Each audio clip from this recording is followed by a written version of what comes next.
श्री कंठ सिंह हर शंबा को अपने मकान पर आया करते थे। जुमेरात का ये वाकया था। 2 दिन तक आनंदी ने न कुछ खाया न पिया, उनकी राह देखती रही। आखिर शंबा को हस्बे मामूल शाम के वक्त वो आए और बाहर बैठकर कुछ मुल्की ओ माली खबरें, कुछ नए मुकद्दमात की तजवीजें और फैसले बयान करने लगे और सिलसिला तकरीर 10 बजे रात तक जारी रहा। 2-3 घंटे आनंदी ने बेइंतहा इस्तिराब के आलम में काटे। बारे खाने का वक्त आया, पंचायत उठी। जब तखलिया हुआ तो लाल बिहारी ने कहा, एल बिहारी वीओ, भैया आप जरा घर में समझा दीजिएगा कि जबान संभाल कर बातचीत किया करे, वरना नाहक एक दिन खून हो जाएगा। बहू बेटियों की ये आदत अच्छी नहीं कि मर्दों के मुंह लगे। वो बड़े घर की बेटी हैं तो हम लोग भी कोई कुर्मी कहार नहीं है। आखिर बात क्या हुई? कुछ भी नहीं, यूं ही आप उलझ पड़ी। मैके के सामने हम लोगों को तो कुछ समझती ही नहीं। श्री कंठ खा पीकर आनंदी के पास गए। वो भी भरी बैठी थी और ये हजरत भी कुछ तीखे थे। आनंदी ने पूछा, मिजाज तो अच्छा है? बहुत अच्छा है। ये आजकल तुमने घर में क्या तूफान मचा रखा है? आनंदी के तेवरों पर बल पड़ गए और झुंझलाहट के मारे बदन में पसीना आ गया। बोली, जिसने तुमसे ये आग लगाई है उसे पाऊं तो मुंह झुलस दूं।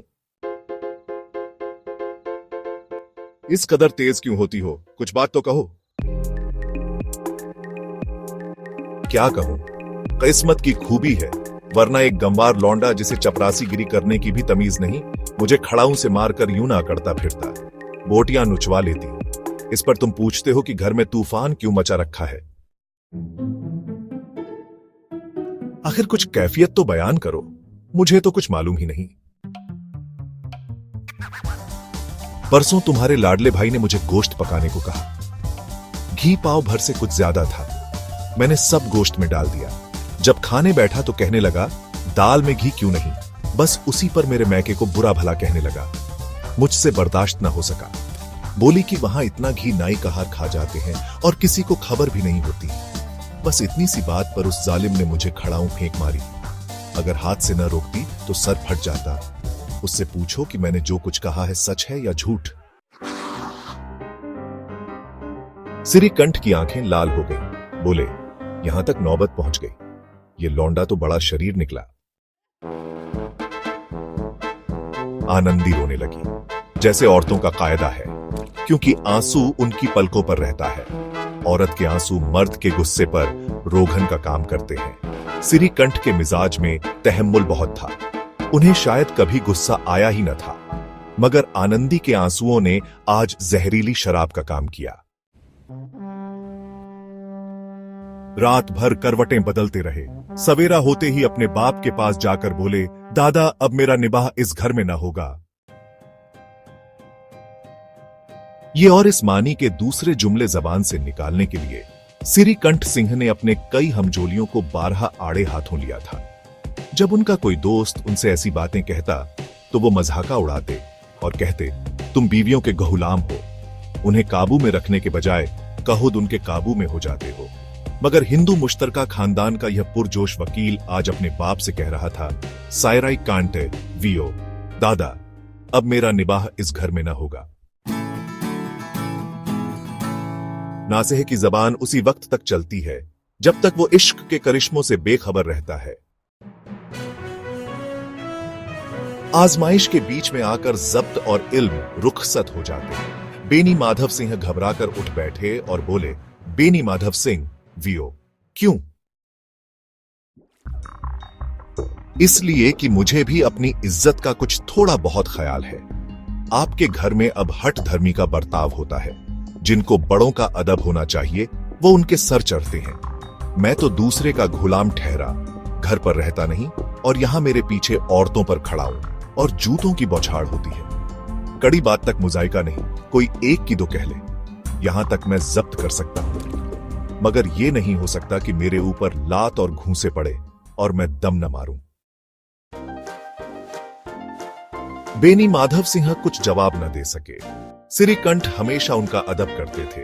उनके ऐसे तेवर देखकर बूढ़ा ठाकुर लाजवाब हो गया। सिर्फ इतना बोला, बेटा तुम अक्लमंद होकर ऐसी बातें करते हो। औरतें इसी तरह घर तबाह कर देती हैं। उनका मिजाज बढ़ाना अच्छी बात नहीं। इतना मैं जानता हूं, आपकी दुआ से ऐसा अहमक नहीं हूं। आप खुद जानते हैं कि इस गांव के कई खानदानों को मैंने अलहदगी की आफतों से बचा दिया है, मगर जिस औरत की इज्जत व आबरू का मैं ईश्वर के दरबार में जिम्मेदार हूं, उस औरत के साथ ऐसा जालिमाना बर्ताव मैं नहीं सह सकता। आप यकीन मानिए, मैं अपने ऊपर बहुत जब्र कर रहा हूं कि लाल बिहारी की घोषमाली नहीं करता। अब बेनी माधव भी गरमाए। ये कुफ्र ज्यादा न सुन सके, बोले, लाल बिहारी तुम्हारा भाई है। उससे जब कभी भूल चूक हो तुम उसके कान पकड़ो, मगर लाल बिहारी को मैं अब अपना भाई नहीं समझता। औरत के पीछे जी नहीं, उसकी गुस्ताखी और बेरहमी के बाइस। दोनों आदमी कुछ देर तक खामोश रहे। ठाकुर साहब लड़के का गुस्सा धीमा करना चाहते थे, मगर यह तस्लीम करने को तैयार न थे कि लाल बिहारी से कोई गुस्ताखी या बेरहमी वक्वा में आई। इसी असना में कई और आदमी हुक्का तंबाकू उड़ाने के लिए आ बैठे। कई औरतों ने जब सुना कि सिरीकंठ बीवी के पीछे बाप से आमादा ए जंग हैं, तो उनका दिल बहुत खुश हुआ और तरफैन की शिकवा आमेज बातें सुनने के लिए उनकी रूहें तड़पने लगीं। कुछ ऐसे हासिद भी गांव में थे जो इस खानदान की सलामत रवि पर दिल ही दिल में जलते थे। सिरीकंठ बाप से दबता था, इसलिए वो खतावार है। उसने इतना इल्म हासिल किया, ये भी उसकी खता है। बेनी माधव सिंह बड़े बेटे को बहुत प्यार करते हैं, ये बुरी बात है। वो बिला उसकी सलाह के कोई काम नहीं करते, ये उनकी हिमाकत है।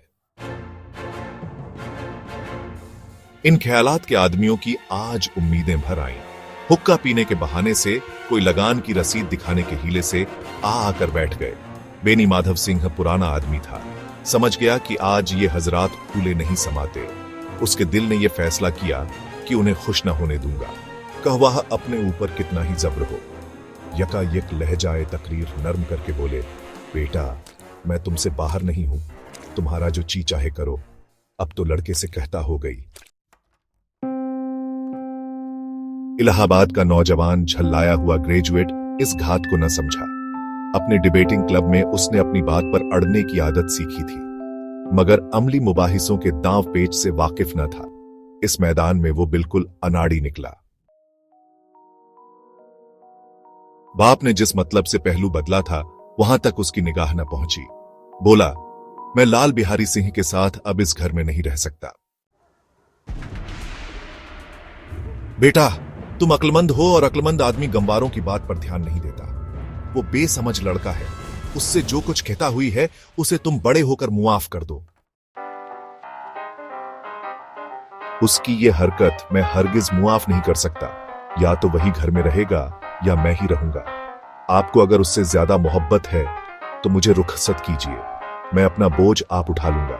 अगर मुझे रखना चाहते हो तो उससे कहिए जहां चाहे चला जाए, बस ये मेरा आखिरी फैसला है। लाल बिहारी सिंह दरवाजे की चौखट पर चुपचाप खड़ा बड़े भाई की बातें सुन रहा था। वो उनका बहुत अदब करता था।